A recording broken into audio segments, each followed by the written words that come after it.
Yulia, what's up? First video of this week. A little behind, but hopefully we'll get a catch up. Maybe I'll read a couple chapters extra this week. I'm at the fifth Tyrion chapter in Game of Thrones. In this one, we see more mind games. Tyrion locked up. Him most likely going to lose his mind and fall out of this high tower prison or starve. But again, his wits save him. And he's allowed to fight his case in some kind of open court. And then, from what I remember, or from what I think, I'm not sure either way, they just, I don't know if Tyrion's just going to keep using this trial by combat stuff to get away with, the way that he acts and this, using it as a way to pivot, knowing that, the way he looks is probably to, that advantage where everyone will just accept that, sure, trial by combat. It's probably not going to go for him well in the long run with that kind of stuff, though. Yeah.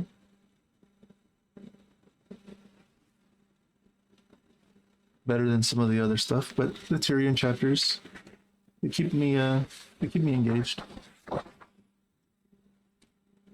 In the Odyssey, book 4. In the Odyssey, we are now at the part where let's see if I can get the name right the first time. Nope. Telemachus. Where Telemachus is off to go visit Menelaus. What information you can get about his father. And it feels kind of godfathery, or maybe it's just the theming of Menelaus and weddings. But yeah, Telemachus and Nestor's son show up when Menelaus is having a double wedding for his daughter and his son, but not to each other. This is like the Bible or something. Now his daughter's getting married off to Achilles' son, and okay. I can see why when they show up, the servants are like, well, at least one of the servants is like, what do we do? These people showed up. Should we like turn them away, or? And it's like, oh yeah, the Menelaus doesn't have much luck with weddings. Helen's over there now, and they work real hard at pillaging, murdering, boring to get all that stuff done. Just for some random people to show up uninvited again. Or again, I don't know. But some random people show up uninvited. But no, Menelaus keeps the tradition and, invites the guests in to have a meal, and only after introduce themselves. And Menelaus talks, he's got a wagging tongue, he's getting old, he's seen a lot of stuff. Or maybe it's just the role of the host to be talkative, but Menelaus sure likes to talk. And when he brings up how he feels bad about Odysseus and his son, Odysseus' son, and what's happening with Penelope, what's happening in Ithaca, Telemachus starts to cry, and he finds that strange. And Menelaus is like, oh, okay. I'm waiting for you to jump in and say something, kid, but okay. And then eventually Helen shows up with some knitting stuff, starts to make, something.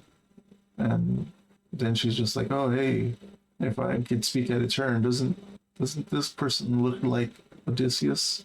Doesn't this person kind of look like a Telemachus? What he would look like?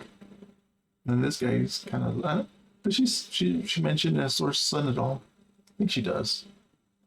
Maybe not. He feels kind of like a third wheel here, or I guess a fifth wheel. I don't know. But he does step in and say, "Oh yeah, no, you're right. This is Telemachus, and he's really shy and modest, but that's only because he holds you guys in high regard, and he's afraid to step out of line or maybe say something uncouth." All right, so they have their talk. They spread their lore. We get to hear how Menelaus wrestles with the old man of the sea and how the gods kept him away from coming home because he didn't offer an appropriate sacrifice in the Nile, and he was having trouble in Egypt. But after he wrestles with the old man of the sea, gets some information, hears about his brother Agamemnon, hears about Ajax, Ajax the Lesser, what happened to him, and then the information he can get from for Odysseus. He tells everybody the story. It's kind of like, oh, hey, there's some hope. Right? Odysseus is probably still alive somewhere out there. And stuck on Calypso's island. Telemachus leaves. Menelaus wants him to stay some time, but then he, tells him, like, no, I got people waiting on me, and I got all these problems. And your horses would be real nice, but Ithaca is not really a great place for horses. So keep them and think of me when you see them. And that's the better gift. If you're gonna give me something that's like a chalice or something, some kind of thing, then how about you just give me a plate or something? Yeah, man, all right. So Telemachus is pretty good here with dealing with someone like Menelaus. And then, Nestor's son talks about how his brother died in the war. And yeah, with Menelaus, what happens, at the end of the Iliad. Yeah, there's some payoff in reading the Iliad, for sure. I would recommend you read the Iliad as well if you haven't. And then the suitors are like, hey, we got to do something because somebody showed up and was like, hey, when's, you guys know when Telemachus is going to show up and give me my bow back? Kind of need it for some stuff. And the suitors are playing games and just hanging out, and they're surprised, like, oh, Telemachus took off? I thought he was just hanging around somewhere. Oh no, we gotta go and conspire and try to kill this guy. Well, these suitors are, man, they're not the brightest bunch. Or maybe they're just that pompous, that arrogant, maybe a little bit of both. And so, yeah, they take off to go try to kill Telemachus on his way back.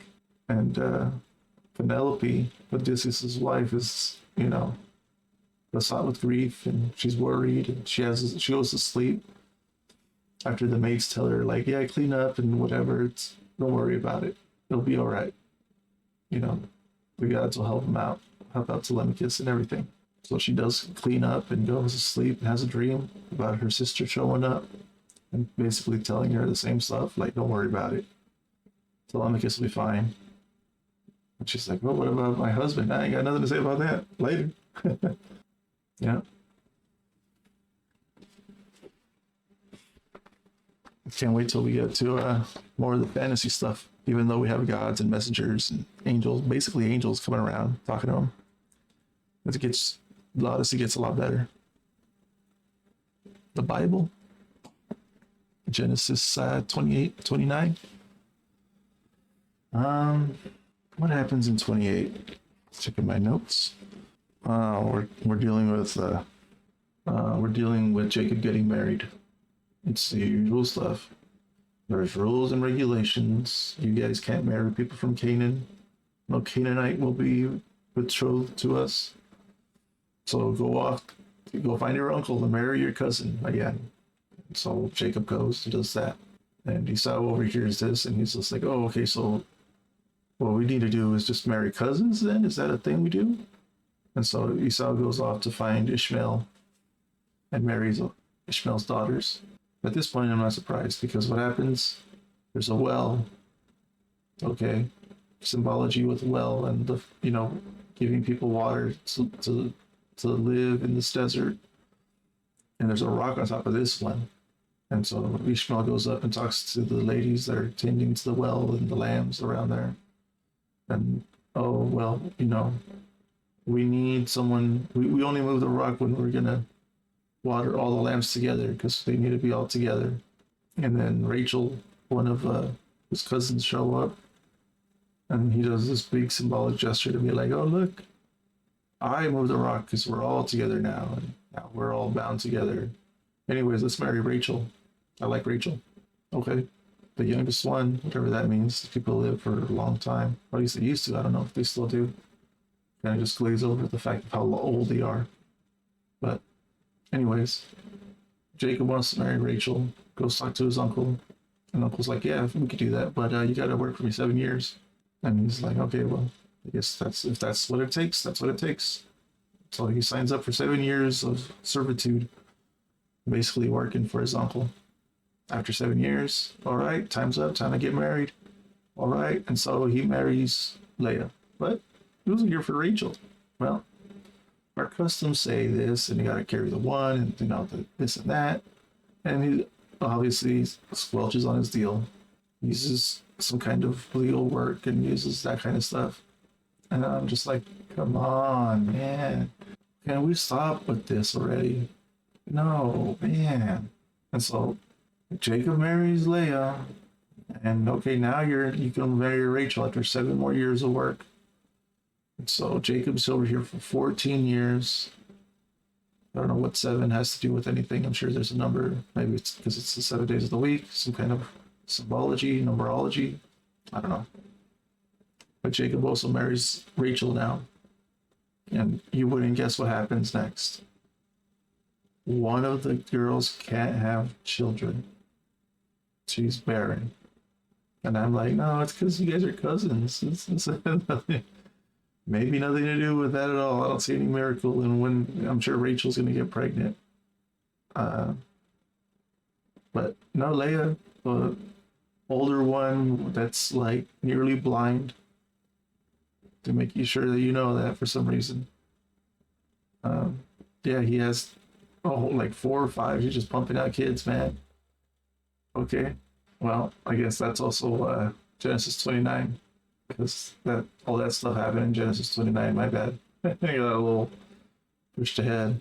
The stuff that's also worth mentioning in 28 is Isaac gives Jacob the blessing of Abraham, which is to say you can go steal land. Just say God told you that it's going to be such, and you can just claim the land as your own because God said something. Came to you in a dream while you piled rocks or something. Okay, that's great ability, you know.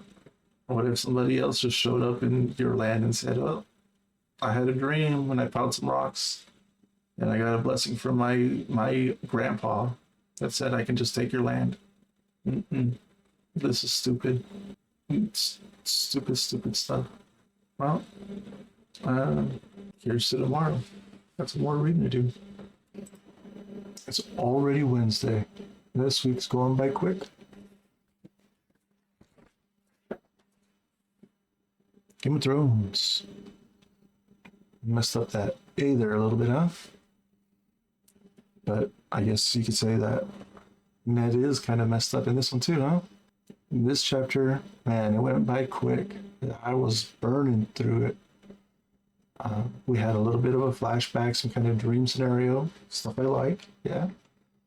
A little bit of lore with Ned in the past. We got Ned waking up and, basically Robert being a failure like usual. We have Calypso, or what's her name, Cersei? Yeah, getting the names a little mixed up. But yeah, getting Cersei in here and being a total thorn and manipulating. And it's getting old. It's getting old, lady. But, Robert's a failure, so what's going to happen? Who's going to put her... I was going to say put her in check, and Robert does beat her in this one, so I guess that's the only way he knows how to put her in check. Terrible failure. Complete failures all around. And Ned is now, bedridden, barely awake, and he is going to continue to be a good guy. He's going to continue to be a friend to Robert, and that's the worst, because people like Ned get used and they make many enemies, and he knows that, and still he persists. So way to go, Ned. But nope, I remember from the show a little bit, not too much, but I remember some of the show, and that's not going to be good for Ned. Robert wants to go hunt. All right. Game of Thrones. Caitlin said. This is an exhilarating chapter. A lot of stuff happens. Well, we have the trial combat that, yeah, Tyrion really gets one better over on these people, especially on Lynn, I think that's her name. Caitlyn's sister, who's like the acting queen of the Vale. And yeah, this is the back and forth between experience and actually, being a professional murderer, I guess, a professional mercenary versus some hoity-toity prince kind of character, Night League type characters. And yeah, the hoity-toity stuff can get you along pretty well in courts and stuff, but when it comes down to killing, yeah, experience, that'll get you very far, much further than just money and armor and positions. And of course, by all that I mean that Tyrion wins with his mercenary sellsword guy, and so they let him go. They let Tyrion go, and he's off to go home. But he's gonna have to take the high road or the King's Road or something like that. And so it's kind of like hoping that Tyrion gets mauled by the wilderness and by bandits and by assassins sent out by them, somebody. So we'll see. But yeah, these people, Caitlyn's sister and all these people, no.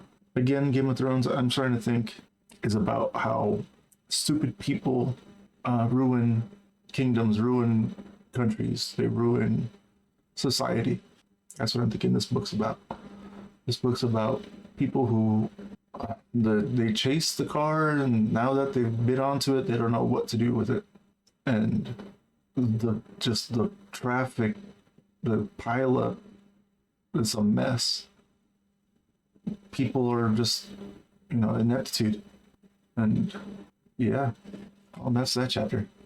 I did a lot of reading, so let's hope I get most of this correct. John. In this chapter, John and some of his friends are graduating out of the training, basically boot camp, and they're all pretty happy about it, obviously, but they're graduating because they need to make room for people to come in. So some of them, they're probably not ready to graduate, to be honest. But oh well, that's how it's gonna be. That's how it's gonna be. And Jon Snow is one of them. He's graduating out, but then he notices that, well, he's gonna leave this boot camp, and they're all gonna go their own ways. But his friend Sam is gonna have to stay, and that's not good for him. If he doesn't have anyone to help back him up, he's probably gonna die in this boot camp. He's just gonna be another brick in the wall, I guess, huh? So after mulling it over, he decides he's gonna go and talk to the maester or somebody in charge. And they're gonna he basically begs them to let Sam graduate as well as a steward, to which the other steward seems kind of upset about that, thinking that, anybody can just be a steward, it's not just being like a slave or whatever. But John's like, well, you don't know how to read, and the other guy's eyes are terrible. Like, wow, they don't have anybody to help them with actual reading and ledgers and how to like balance a book. Things are tough at the wall. Things must be tough at the wall. So the maester tells him, like, yeah, I'll think it over. Like, yeah. And John has a good part in here talking about the chain that he wears and all the different kinds of metals, and he makes that metaphor or an analogy, something about like every kind of metal for its own place. How you wouldn't try to treat tin like iron. So yeah, it's pretty good.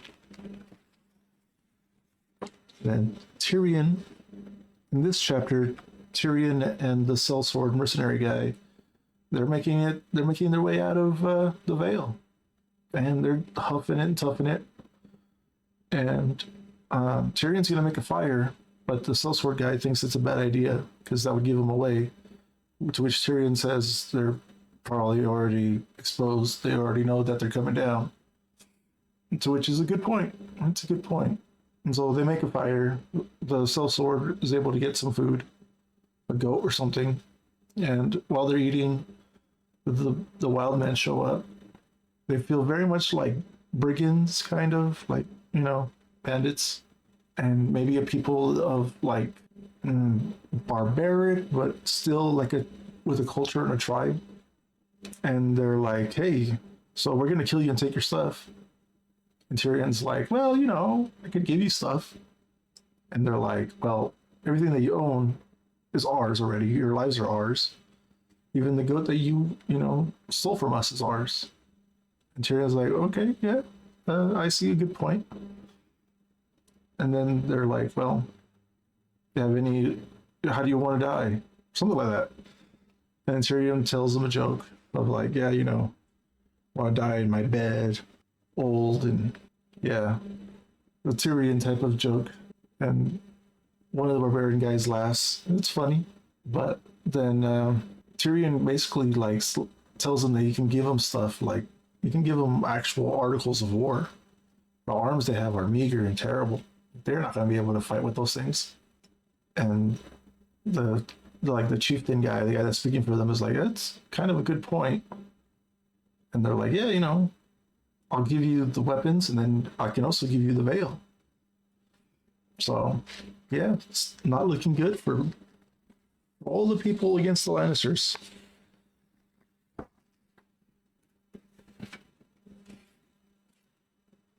And this chapter, Ned's sitting on the throne, and he's like, okay, what are we gonna do? How are we gonna run this kingdom? And the people are like, oh, we got sacked and burned and people died, and the knights, they didn't have any heraldry or anything, but we could tell one of them was the mountain just because of how big he was. So let's go and bring him to justice. And Ned's like, yeah, okay, that sounds good. These guys go and do the Lord's justice, but don't actually send the actual Lord's justice to go do the Lord's justice. Interesting, Ned. Interesting move. And then the Knight of Flowers is like, oh, I can go and fight him. And Ned's like, nah. No, you're young. And he'll just die. So no.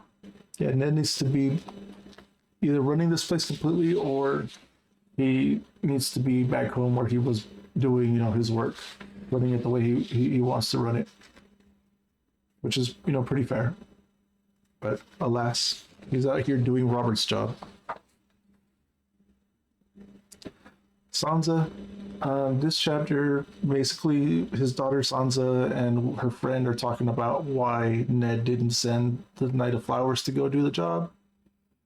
And Littlefinger overhears them and asks them, like, what's up with that? Why does he think that the Lord of Flowers should go?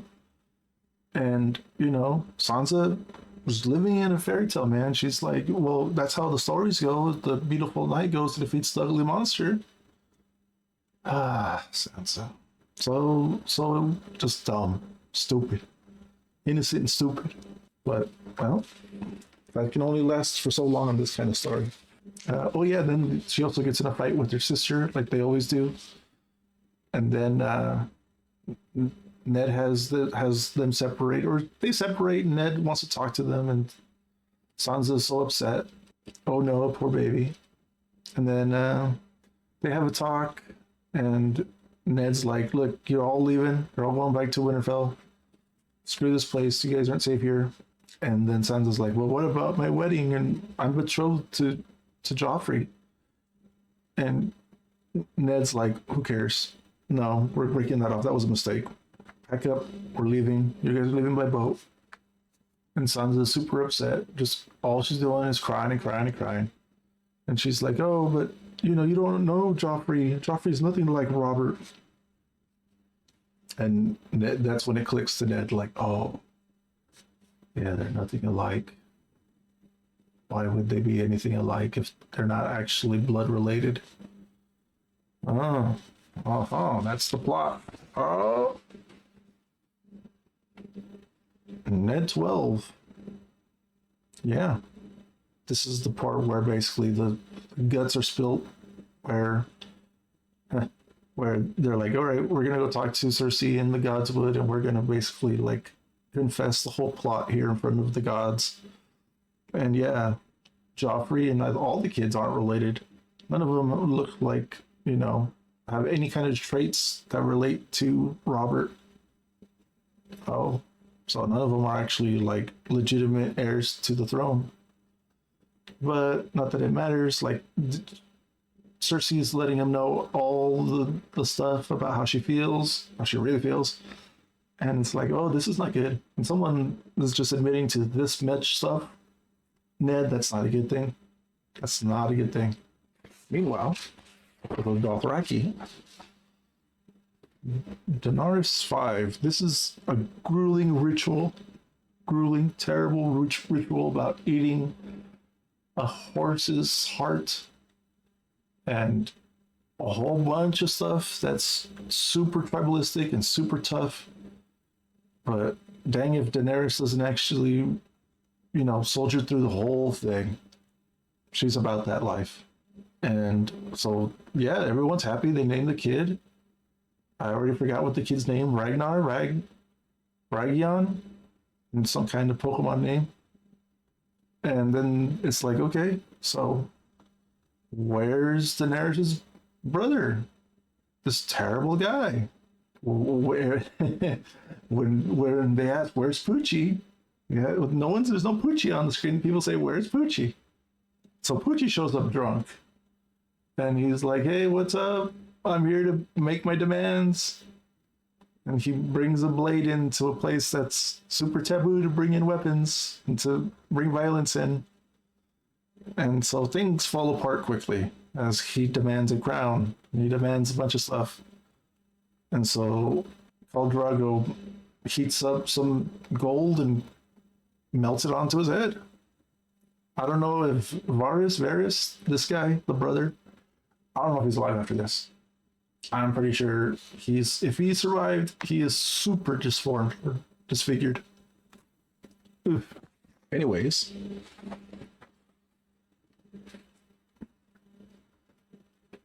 In this chapter, this is the one where we finally see Robert in a really bad state.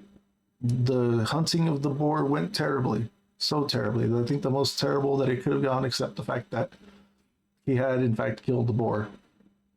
Way to go, Robert. And so he has Ned help him write down his last will, basically. And Ned fudges a little bit with the will about who's going to become heir. And he feels bad about it, but he feels that it must be, fixed this way since Robert's on his way out. And so that happens. And Ned is named Protector of the Throne. I don't know what good that's going to be. Yeah, already pretty far into this. But you can feel everything just tightening up now in the story. Jon 6. So they graduate, but Jon's like, no, I want to go and take my oath out there, out in the God's Wood or whatever, with some wire trees. The whole ritual to the old gods. And Sam's like, yeah, I want to do that too. Okay, whatever, guys. You guys want to go do that? It's the special ritual out there. They're gonna, do that for them. But then they start giving them their jobs, right? They're getting sorted out by the sorting hat, and Jon ends up being a steward instead of a ranger that he wanted to be, like his uncle. So he's super upset. He sees this as being a servant boy, and it kind of is. But then Sam and the bard guy that's with them kind of tells him, like, yeah, it's being a steward is so bad. You're gonna be basically the squire of the commander, and you're basically next in line, to take his position. You're gonna know everything about that job, and you're basically apprenticing to be the CEO. You're gonna step up. And I'm like, well, you guys don't know what kind of story you're in. That would make sense. And I don't know if, in fact, Jon takes that title, but I wouldn't bet that that's what would happen in the story. I don't know, but I wouldn't bet. And so they go out into the woods, they make their oath, they become black brothers, and Ghost shows up right as they're leaving with a hand in its mouth. What's all that about? I'm sure you'd like to know. But then we go and switch back to Ned. All right, so Ned calls for a council. They all meet up, as many of them that can. And then he's like, okay, let's solidify me as becoming protector of the throne. Here's the letter, the last will and sealed and the whole deal. Yeah, okay. And then before they get to make any decisions, the Lannisters show up and they're like, hey, the king wants to see you guys. And they're like, and Ned's like, the king? All right, let's humor these people. They show up. Joffrey's sitting on the throne, pretending to be king. The queen says he is king. Oh boy. But what about this piece of paper? Rip it up. Doesn't mean anything. Oh, yeah, Ned, you're dealing with a bunch of vipers, a bunch of people who don't care about paperwork. Oh boy, thinking that bureaucracy would save them. And so then the Starks get mowed down, and they all just, Littlefinger betrays them and shoves a dagger, a dirk or something into his freaking chin, under his throat. Come on, you guys. And so we're getting to the last chapter that I read. This time around was Arya 4. In this one, we see Arya getting her last lesson from her teacher, and it's about seeing with your senses, like seeing reality for what it is and not getting caught up with thoughts and like maybes. Look at what's real, hear what's real, smell, see, use your senses to see what's real before you start thinking of maybes. And then as she gets that lesson, some Lannister knights show up, or some Lannister grunts in a knight show up, and they want to take her away. And then the teacher's like, hey, isn't it kind of weird that the Lannisters are coming to pick you up and not the Starks? Yeah, maybe not, maybe stranger danger. Stay away from these people. And then they decide they're going to use force anyways. And then the teacher takes down 4 of the Lannister grunts all by himself with a wooden sword, or a wooden stick, basically, with the lead core in it. Wow. These people suck. Or he's that good. And then the knight's like, well, I guess I gotta get dirty. And yeah, he's in full plate. And he chops his wooden sword and to the splinters. And Arya books it. It's not looking good. And then all the teaching that she got starts to give her confidence, and she starts to try to practice it now. Now that it's basically do or die. And so she makes it to the stables, thinking that she's gonna escape through via horse. Finds her stuff.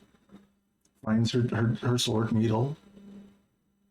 And then it's kind of interesting how she remembers, as she sees one of the guys that was supposed to escort her say, like, oh, 1 Lannister is worth 10 of us. Or was it the other way around? 1 of us is worth 10 Lannisters. Yeah, that's what it's supposed to be. And yet they're all dead, and only 1 Lannister guy got taken out. So she's upset. She calls him a liar, and it's like, oh, okay, what are we trying to say here? With the numbers of, a whole bunch of Starks, 1 Lannister, 4 Lannister grunts, and maybe a knight to 1 of her teachers. What are we trying to say here? Anyways, the squire, stable boy shows up, tries to capture Arya. Arya shoves the sword right in his gut, up to between his shoulder blades, killing him. First blood. And then she decides she's gonna escape through the secret path that she used last time, earlier in the story. It's probably a good call. I'm excited to read more about Arya. And, this is kind of I did see most of season 1, and I'm starting to get a little fuzzy now. I'm not sure exactly where this is going after this, so I'm excited. I remember there was a line like, not today, something like that, with Arya and her teacher. And I didn't read that in this. So, but there's still a lot of book left to read. Happy Sunday. Let's do some Game of Thrones. So in this chapter, Sansa really does come through as just innocent and naive and just a pawn to be used. And I'm not a fan of her. No.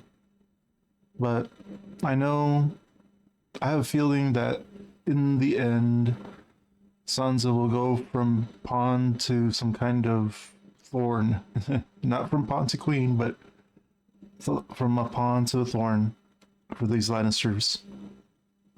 Because, I don't know, just something about it of being, I don't know, being assumed to be the most naive and being the most easily manipulable.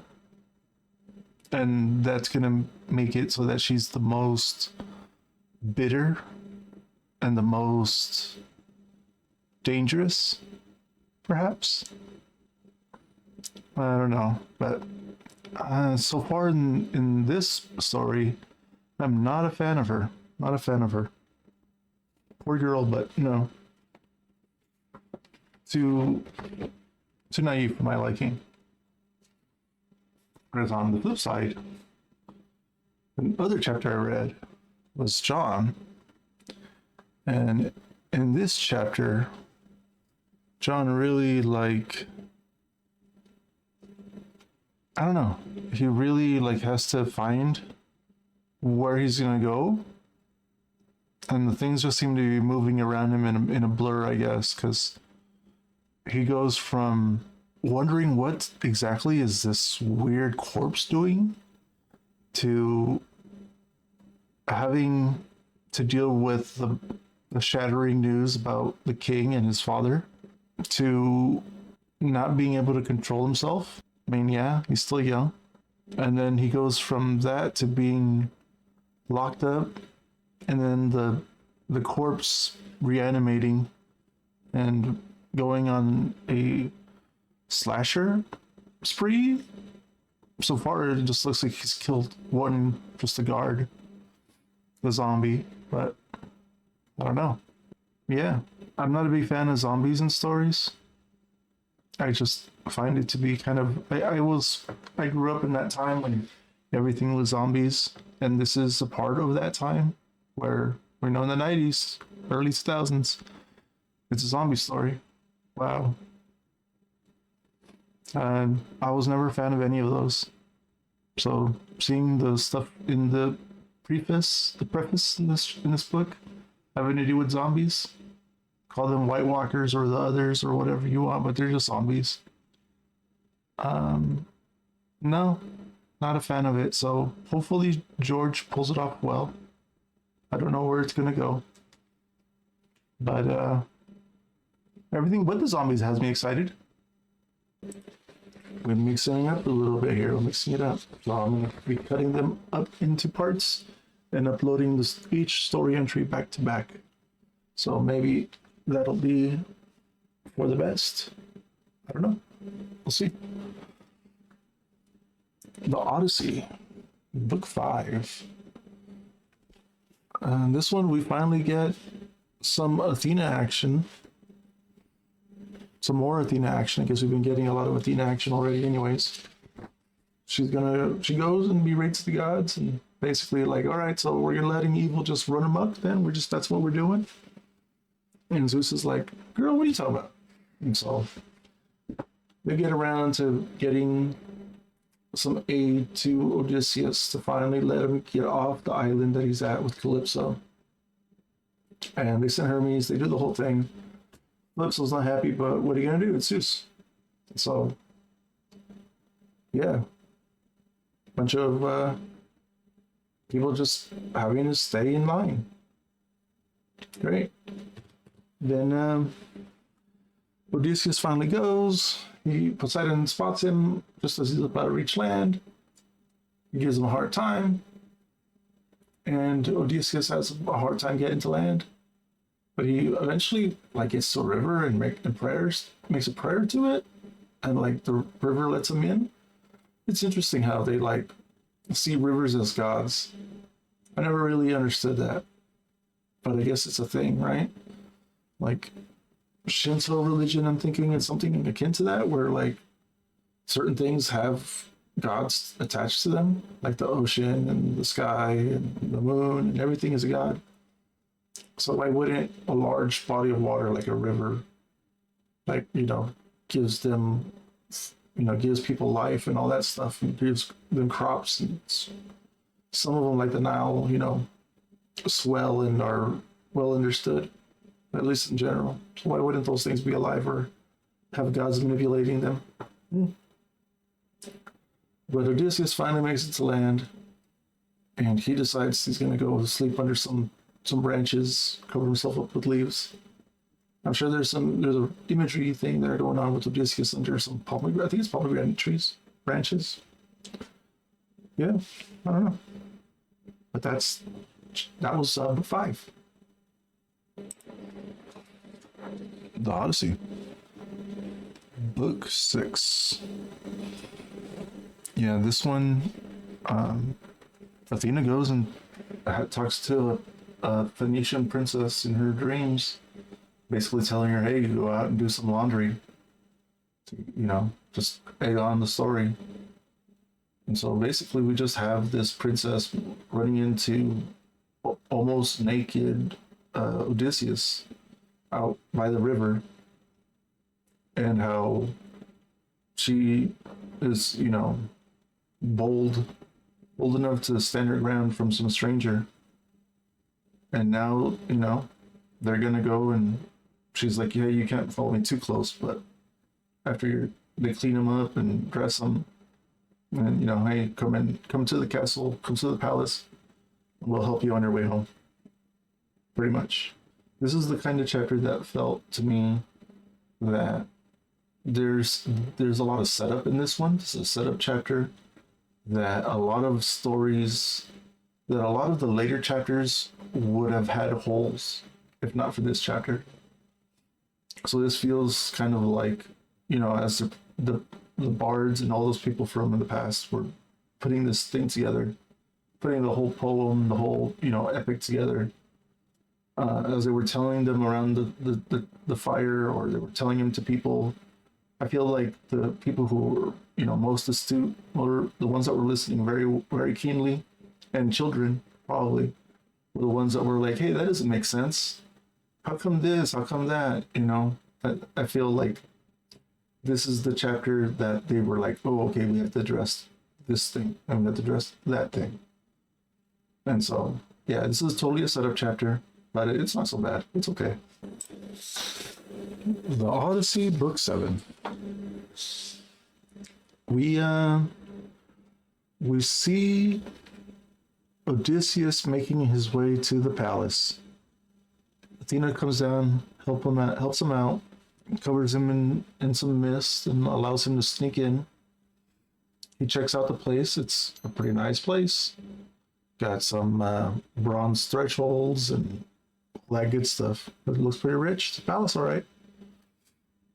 And so when the king and queen are having their feast or whatever, or they're having their dinner, Odysseus sneaks his way in afterwards, and then, does the whole grabs the queen by her knees and begs like a supplicant and asks for their help. To which they're all surprised, like, "Wow, how'd this guy get in here? Well, nobody saw him. Wow, okay, maybe let's help him out." What a surprise. And so they make some prayers to the gods, and then the guests leave, leaving them behind with just the king and the queen. And the queen's like, "Don't think I didn't notice how you showed up wearing clothes that I've made." And Odysseus is like, "Yeah, yeah." She's like, "Tell me about how you got here." So Odysseus repeats the story that we just read. That's what's going to happen in these stories. It's kind of repeat the story over again from the last chapter. It is what it is. In book 8, we're up to book 8, 5, 6, 7. Yeah, okay, 7 to 8. And this one, the day starts, and Odysseus and the king show up to like breakfast and stuff, and then Athena goes out as a servant to gather up all the people and come look at the stranger who's come from far away. He's like a god. So she does her best, Prince Ali, and all the people show up to see this guy. And Odysseus is all dressed up by light and looking all special and glowing and radiant. The people are impressed. They're like, wow, this guy's pretty cool. All right, let's honor him and send him off. That's what the king wants. That's what he wants. Let's send him off. And so as they're getting ready, getting the ship ready and everything, they decide to have, a festival, kind of basically a festival. And they make food, they have a feast, and they have games. And a bard shows up with a name. Wow. And he starts telling stories. Like basically, he starts reciting what happened at Troy, and he starts telling basically the Iliad.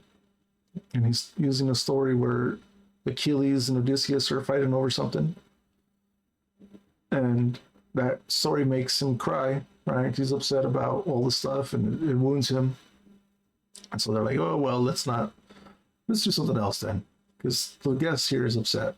And so during the games, one of the competitors basically taunts him. Like he invites him to come play in the games as a guest, and it's kind of rude. And then after Odysseus tells him no, that's kind of rude, then he's like, well, then you must have just be some merchant guy or some bum like that, which gets him upset. And Odysseus throws the discus further than any of the people there, that even like a blind guy could see was better than any of them.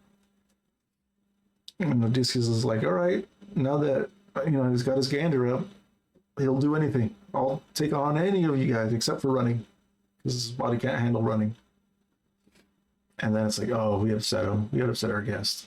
Let's try to fix that. So it's a lot of customs and stuff that happen here. They're just talking about giving them gifts and all this stuff. How the guy, I think it's Lomidian or whatever, something like that. One of the princes, one of the king's sons, I think. I'm terrible with the names. It's not that important to me. He basically learns to, say he's sorry and give gifts. It's a bunch of cultural stuff. Fair enough. And so we go back to some more storytelling stuff with the bard. The bard tells a story about the gods, about Hephaestus. I think it's Hephaestus, and it's Vulcan in this book, about how Ares and Aphrodite are messing around in his bed, and he traps them, and they come and joke at him, and Poseidon comes in and is like, no, you gotta let Ares go, I need him. Like, dang, Poseidon, you really need war on Earth. And Hephaestus is kind of like, yeah, okay, but don't make a promise on Ares' name, because his name's not worth anything. And don't you give me your word that you're gonna make him do anything. No, you have to give me your word, period, about the whole thing, and then I'll let him go. And so it's like, okay, some more lessons about, like, it feels very like fable-y with these stories that they keep telling each other. Like, fair enough, that's the culture. But then after that, then they start up another story about the heroes, which makes Odysseus cry again. And the king's like, all right, I had to do. Who are you exactly, and why do you keep crying whenever we talk about these heroes? And then that's the end of the chapter. All right. The Odyssey Book 9. This is where the Odyssey starts to pick up for sure. We go from Odysseus being shipwrecked and doing a bunch of stuff, and being being a guest to these Phoenicians. I'm not even sure Phoenicians is the right word for these people. I've been calling them Phoenicians forever. Maybe they're not. Maybe there's some other tribe of people or something. But anyways, in this book, in this chapter, we see Odysseus telling his story and what happened to him after the Trojan War, and how, he goes from pillaging Troy to pillaging this other place, and his people are like, not really listening to him. His men are, I guess, drunk with power and sadistic glee. I mean, they're pirates, so they sack this place. They take too long, and they linger, and the people that they sack, have reinforcements show up from across their little kingdom, and they repel Odysseus and his men, and some of the men die, and so they just run off. Odysseus and his men run off, and then the story like really begins, right? We got Odysseus encountering lotus eaters, which in my opinion is like poppy drinkers and a bunch of crackheads, or a bunch of people out there who are just like, nah, we're all we want is just to indulge in our drugs. And a couple of Odysseus's men fall prey to it, and they have to like pry them away. And yeah, that's what it is. We got a little bit of drug abuse in the Odyssey. I was surprised when I first read that. Like, oh wow, okay. Maybe I shouldn't be so surprised. And then after that, they head out and they find the lands of the Cyclops. This is the famous story about the Cyclops and Odysseus, and how they go and look and they find this place, and they go investigate the cave while they see the Cyclops off taking care of his flock. And they go and they eat from the Cyclops' food storage.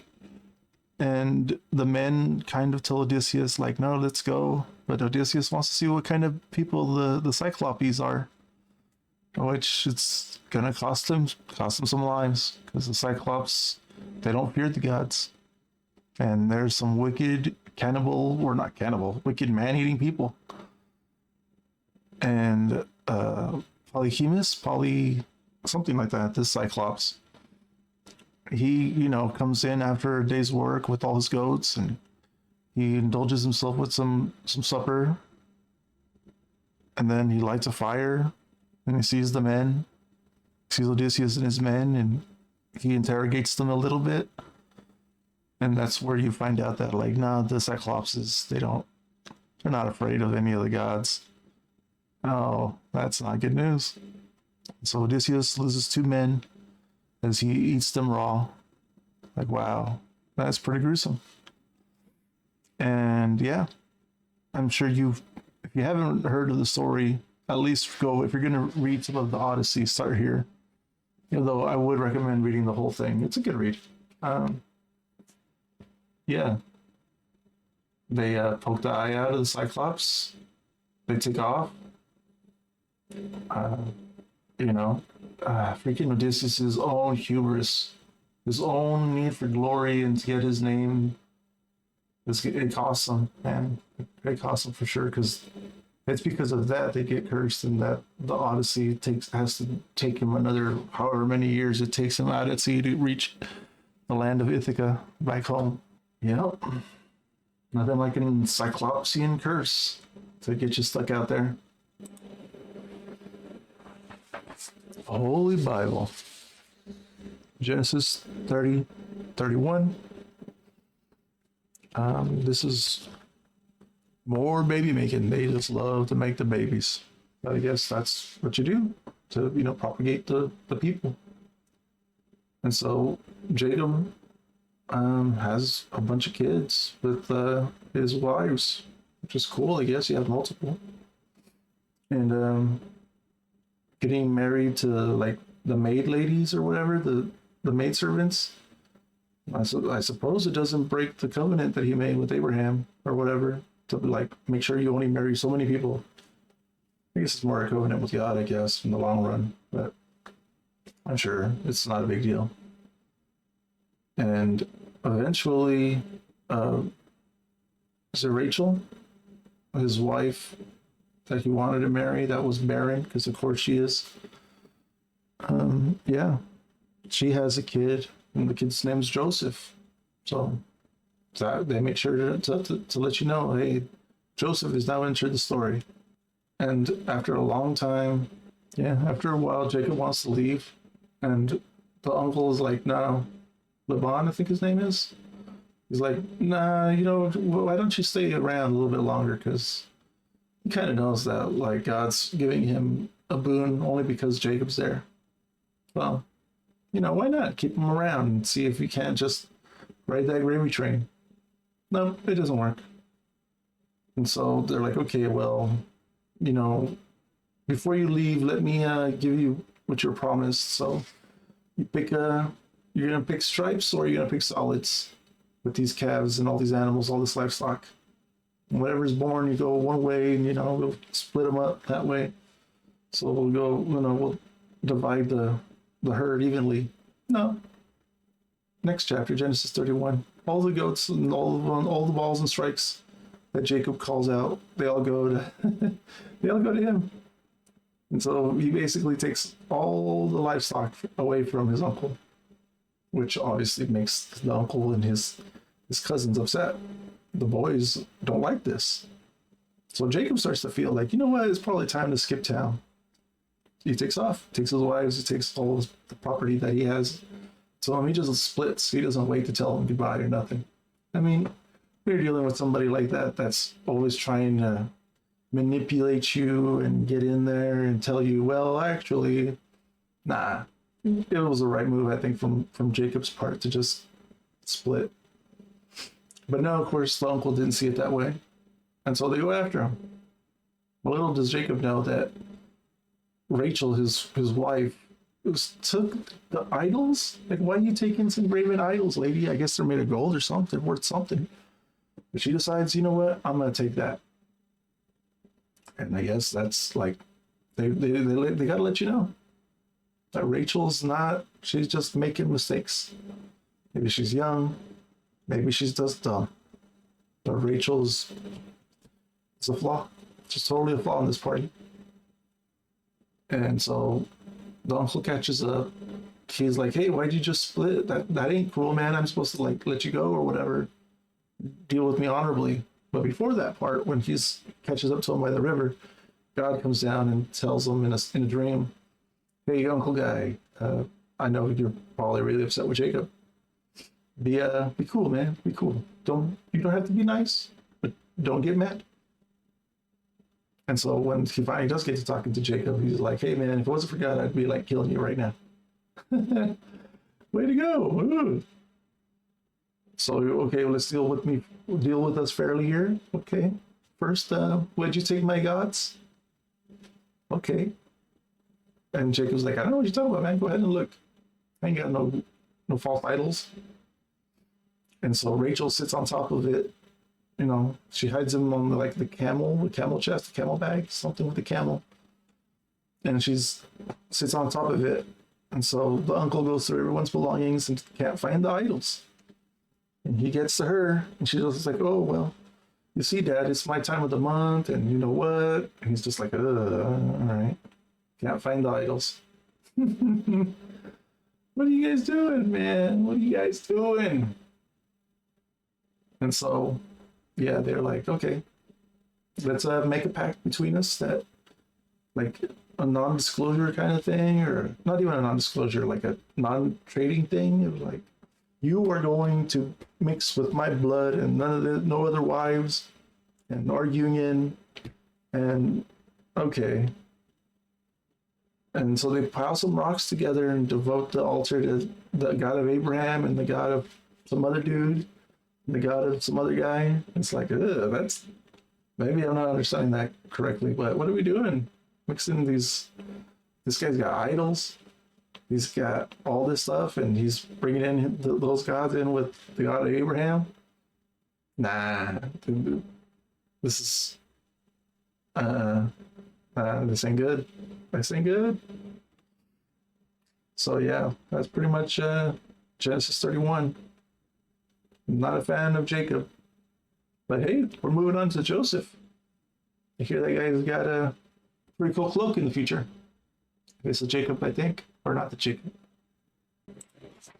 A Holy Bible, Genesis 32 and 33. This one feels like Jacob's going home. Finally, after all the stuff that he had to deal with his uncle, getting his wives and finding, all this wealth and getting all this stuff, doing 20 years of service, he's going back home. And as he goes back home, he's afraid that, well, he hears that Iyasu, his older twin brother, is not, he's heard about him. He's heard about him coming, and Iyasu's coming to meet him. And Jacob is scared. He's scared, so he starts to split up his caravan and into threes or into portions, and tells them, all right, you guys are going to go like this, and if something happens, you guys run away. And so he's setting the whole thing up because, yeah, it goes to show what kind of person Jacob is still. That, like, he's still, like, okay, he's on the lookout and he's trying to be good to his people.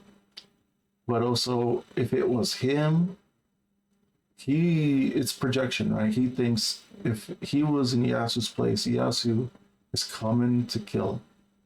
And also, that was, I guess also, it was the last thing Iyasu said before he left. I mean, it was 20 years ago. It was 20 years younger. But Iyasu said, yeah, I'm going to kill this guy because he's, such a terrible person to me. He took all my stuff. Oh, wow. But so they divide everything up and they head forward. And Jacob, this is also the part where Jacob is all worried about what's going to happen and about the promise that God made him about, his people outnumbering the stars or whatever. And then an angel shows up and Jacob wrestles with him. And something about the hollow of a thigh bone. And eventually he, out wrestles this angel. And then the angel does some more cult stuff and changes his name again. Or maybe not again, but he changes his name. It's the name changing thing again. And now he is known as Israel. Okay. And so there's a little bit of like lore there about the hollow of the thigh bone, like eating the sinew, the cartilage or something. I don't know. Something about eating habits and stuff. It's the kind of stuff you would find in Genesis, these early books, rules, and it's trying to figure out why people do things, the origin of things. And then Genesis 33, we get a little bit of that mercy happening, where he actually runs into Yasu, and Yasu's like, "Hey, bro, what's up? You've been gone for so long. I welcome you home. It's the way a brother should be. So family, right? Like, yeah, you did me dirty, and you were a terrible person, but I hope 20 years has changed you and matured you, and welcome home. There's still a place at the table for him." And Jacob is like, "Oh, I gotta pay you back and take this stuff and yada yada." And Yasu's not really that interested in any of that. He just wants to see his brother back. So yeah, no. Out of these, Iyasu is like the first person, I think, out of all these people from the past that has some kind of character.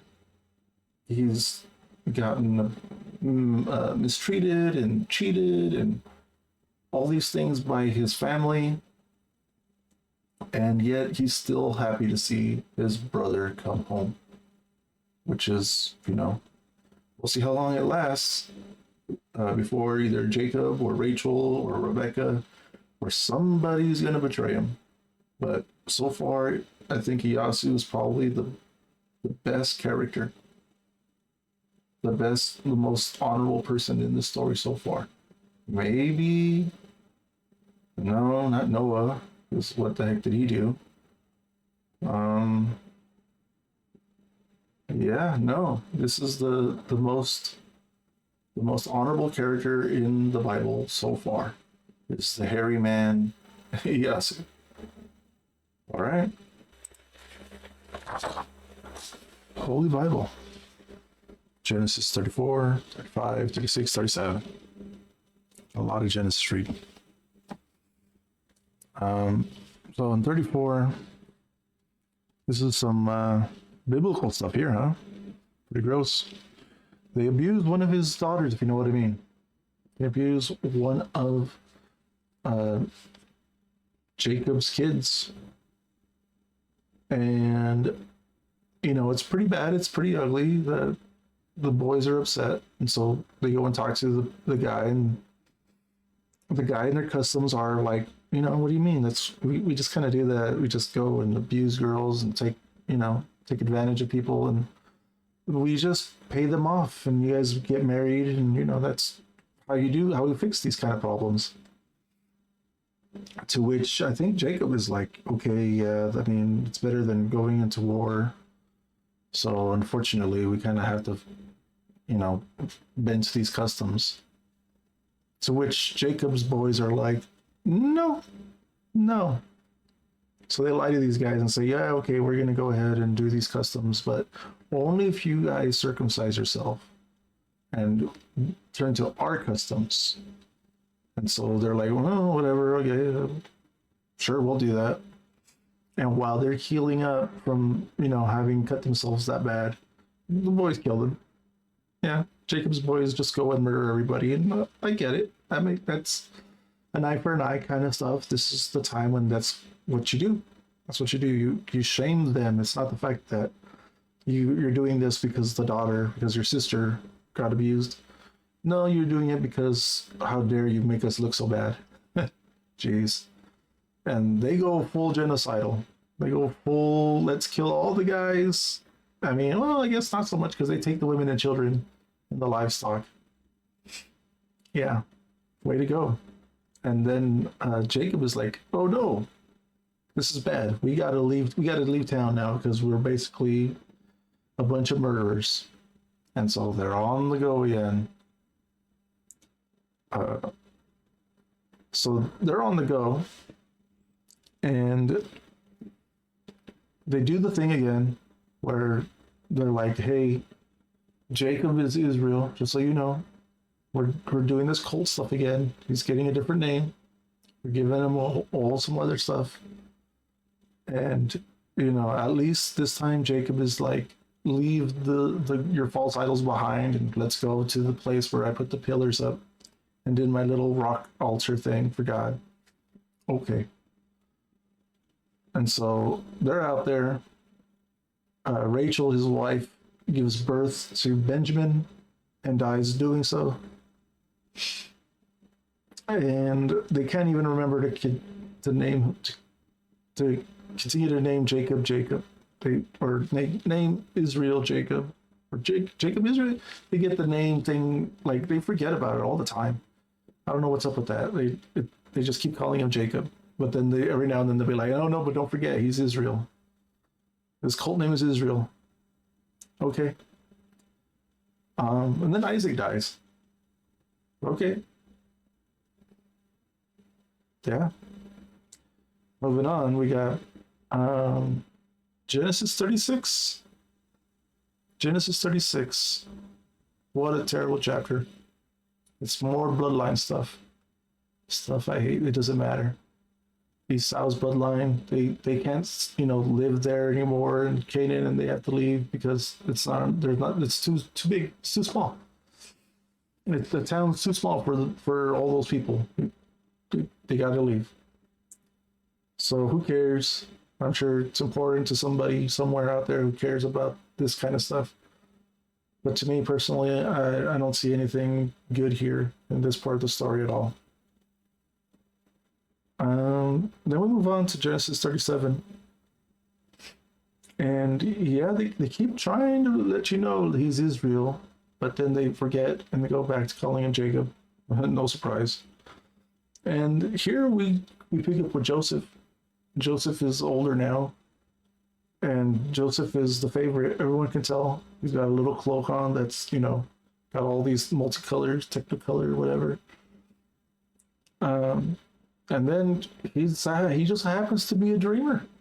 Boy's got dreams, literal dreams. And so he tells his brothers, "Hey, I got this dream where we're out in the fields doing some stuff, and I don't know exactly what that even is. What's it called? Sheving, something. But his was better than the rest of them." And his brothers get upset and be like, "Man, are you trying to say that you're gonna rule over us? That you're gonna be over us? Just shut up, Joseph." Oh. And then Joseph has another dream later about how the sun and the moon and some stars bend to him. And then this time he decides to go tell his dad. And even Jacob is like, "No, what? You're saying that even I'm going to bend to you? Is that what you're saying in this dream? What are you talking about? Joseph, maybe you shouldn't be maybe you shouldn't be telling people this stuff." Fair enough. On one day, Joseph is just there without his brothers. His brothers took off to go feed the livestock. And Jacob sees him there, like, doing nothing, being a bum. Like, dude, go work. Go help your brothers. So he sends off Joseph. Joseph runs into some random guy. I guess there's something important about this random guy that tells him, "Oh, yeah, no, your brothers are over there." And so he takes off all the way over there to where his brothers are. And his brothers see him coming far off with his dumb cloak. And then it's like, all right, we're going to kill great people, these brothers of his. The brothers decide, let's kill Joseph, be done with him. And so one of them is like, actually, no, that's too much. Let's just throw him in a pit. We'll take his cloak and throw him in a pit. Loving family. And then they still, one of them is really bloodthirsty. Like, no, let's kill him. What are we doing? Let's kill him, be done with it. But then they see some traders come by and they're like, actually, you know what? Let's sell him as a slave instead. That's what we'll do. Okay. So they sell him off. They take his cloak, they dip it in some blood, and then they go and show, Jacob that his precious boy is dead. And he starts to grieve. He rips his clothes and does the whole thing, rolling around. And everyone's like, "Oh, we're sorry about that, Dad." Not really. Anyways, we cut back to Joseph, and he gets sold from people to people, and he ends up in Egypt. That's where 37 ends. All right. Nothing like a random change of the story narrative, I guess. In Genesis 38, we focus on Judah. Some guy named Judah suddenly. Okay. This is a kind of, like, I don't know if it's infamous or famous or something about it, but I remember hearing that some Bibles kind of censored this story and cut parts out of it out, and I can see why. It's a little graphic in a way, in a adult way. You know what I mean? So there's this guy named Judah. He has some kids. He marries his oldest off to some lady, and God doesn't like Judah's oldest. He just don't like the guy. He says he's evil. And explaining any further, he kills him. Goodbye, oldest. And so now, because of the customs of how to deal with the widow, they pass her on to the next son. And the next son's kind of like, I don't know if about, giving her any kids or whatever. So I'm just going to not finish inside and spill seed, if you know what I mean. God didn't like that. So God kills him too. And now Judah's like, I don't know what I'm gonna do with this lady. So we just keep her around, I guess. And she don't like that. She wants to have children and, do the whole bloodline stuff. So she goes and disguises herself as a harlot and seduces Judah. And as payment, she basically gets a signet and his staff and some stuff from him to be like, I'll hold on to this as credit until you give me my payment of a goat or whatever. And so she uses that whole thing basically to just trick him into having a kid with him. The harlot is never found again, so he's just like, well, whatever. No one could say I didn't try to pay her. And then she's discovered to be pregnant, and so then they're like, well, we got to burn her at the stake or whatever, as our custom for being a harlot. And then she's like, hold on, I can tell you who's the father and all this stuff. And Judah, who's does these belong to? Oh wow, they're mine. Cool. And so this is what this story's about. Just having children with your son's widow. I don't know. I failed to see where the morals here are, except for God likes to kill people. If you want a child, it's fair to sleep with the chief. Trick your boss and sleep with. Okay, I don't know, man. And it's weird that we were just talking about Joseph, and then in the middle of the Joseph narrative, here's a Judah story. Anyways, let's move on back to Joseph. Forget Judah for now. Maybe for the rest of the book if we can. So, check Genesis 39, Joseph's story. Joseph is just like Jacob. Was it Jacob? Yeah, Jacob went living with his uncle, and how God blessed that house for Jacob's sake. Well, Joseph is over here, and the Egyptian city guard or whatever, captain of the guard, that he has as a master, his house is plentiful and blessed because of Joseph, in a way that they can kind of tell, and they trust him. And he's, Joseph seems to be a pretty good guy so far, in the story at least, except for the whole kind of like, being blunt with his prophecies with his family, but whatever. It's not such a bad thing. It's just a little blunt. Anyways, everything's going good for these people. Everything's going good for the house of this guy. So much so that the wife suddenly decides that she wants to have fun with Joseph, if you know what I mean. And Joseph's like, nah, what do you mean? That you're the wife of this guy? No. That ain't right. I ain't gonna do it. And so basically she waits until everyone leaves and they're alone, and she tries to seduce him again. And this time she succeeds in taking a garment of him, of Joseph, with her as he runs away. And she can use that as proof, right? Quote unquote proof, to say that Joseph tried to attack her or whatever. And she screamed and he ran, and she's got this garment as proof.